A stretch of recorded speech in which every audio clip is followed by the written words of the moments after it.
Afrique des libertés, frères et sœurs de la diaspora, je fais cette communication pour vous donner la situation de M. Souleymane Koné, qui est retenu en zone de rétention de Vincennes. Alors, il est reproché à celui-ci d'être en situation irrégulière sur le territoire français. Le préfet a eu à son égard 2 décisions. Donc une OQTF, une obligation de quitter le territoire français, et une IRTF de 24 mois. Bien entendu, nous allons contester toutes ces décisions devant les juridictions compétentes, notamment le tribunal administratif. Nous n'avons pas encore la procédure pour voir quel sera effectivement l'axe de défense dans l'intérêt de M. Souleymane Koné. Ce qui est sûr et certain, que celui-ci avait fait une demande d'asile politique qui avait été rejetée. Il est passé devant la CNDA, la Cour nationale de droit d'asile. Et là aussi, il n'a pas eu gain de cause.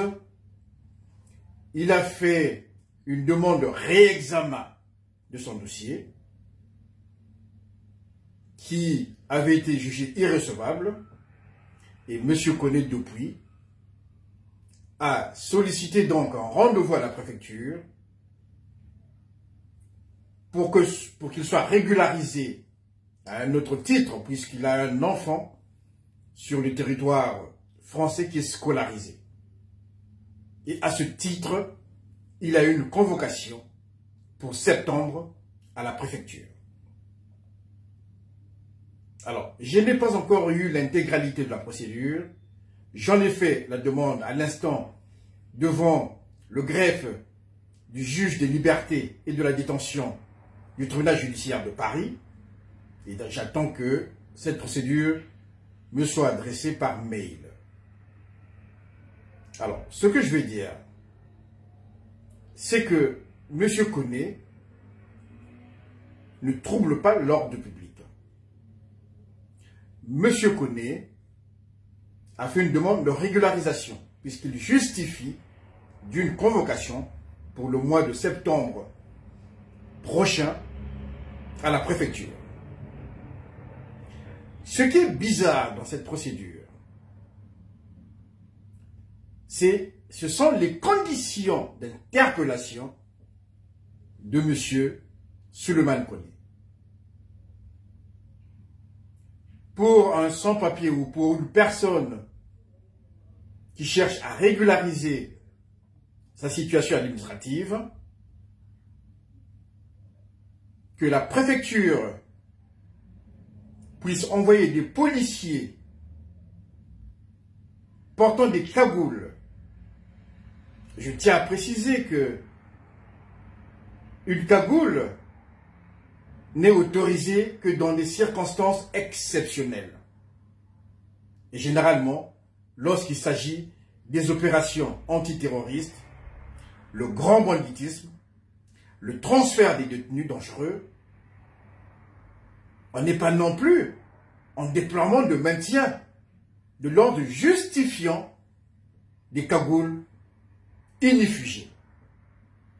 C'est dans ces conditions que M. Souleymane Koné a été interpellé.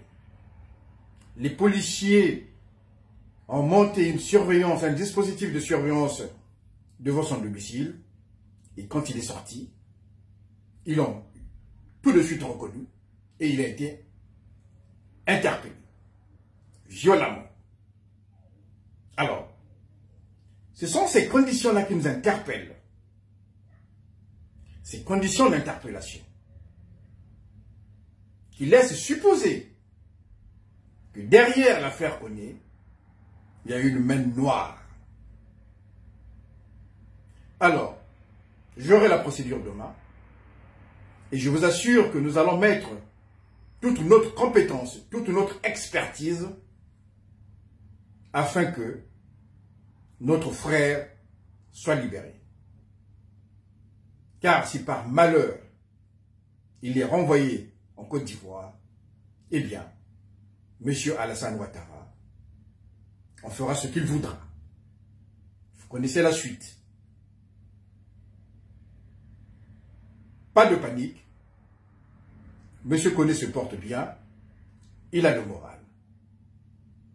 Et nous sommes là pour lui assurer une défense de qualité. Nous allons tout faire pour qu'il sorte de cette zone de rétention, retrouver sa liberté. Et la deuxième phase procédurale, c'est devant les tribunaux administratifs pour contester toutes les décisions préfectorales que je viens de vous donner. Merci, seule la lutte libère. Merci.